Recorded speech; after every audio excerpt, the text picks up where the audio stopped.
Hormones deficit में जा रहे हैं, उस हार्मोन्स को आपको आइडेंटिफाई कर करके आपको वेजिटेबल्स वैसे ही खाना चाहिए। मैं अभी एग्जांपल दे रहा था किसी को, उन्होंने मुझे कहा कि मेरा B12 बहुत कम रहता है। मैंने कहा B12 का सबसे अच्छा सोर्स जो है वो ग्रीन लीफी वेजिटेबल्स में होता है, जिसमें आप रेसा देखते हैं, जिसमें वेन्स नज़र आ रहे हैं, जिसमें आर्टरीज और नर्व्स नज़र आ रहे हैं। आप पत्तों में देखेंगे उसमें भी नर्व्स नज़र आते हैं, right. That is the biggest source of B12।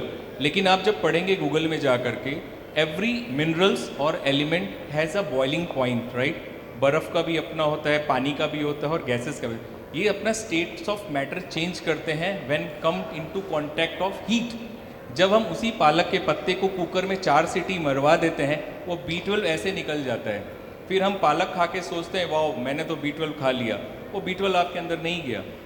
Eat vegetables in a raw form, अच्छे से उसको हाइजीन बना करके, डीपेस्टिसाइड कर करके आप उसको छोटे छोटे टुकड़ों में काट के दही में डाल के आप खाएंगे, definitely will get the B12।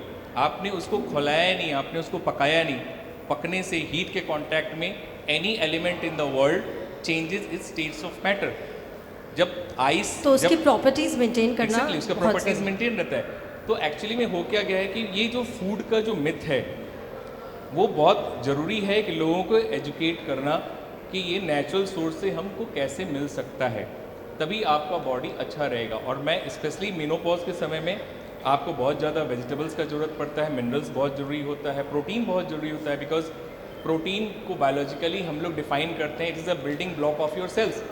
So what is protein? The basic source of life is protein. तो अगर आपके पास लाइफ का ही कमी हो गया तो मेनोपॉज के बाद आपका एजिंग जल्दी होगा and you will become very early ageing हो जाएगा, रिंकल्स आ जाएगा, not look good basically. So protein is very important, girls. So again, sir, बोला जाता है कि once an injury, forever an injury. क्या ये सच है? क्या फिजियोथेरेपी और एक्सरसाइज से इस दर्द का इम्पैक्ट कम किया जा सकता है या इसे क्योर किया जा सकता है?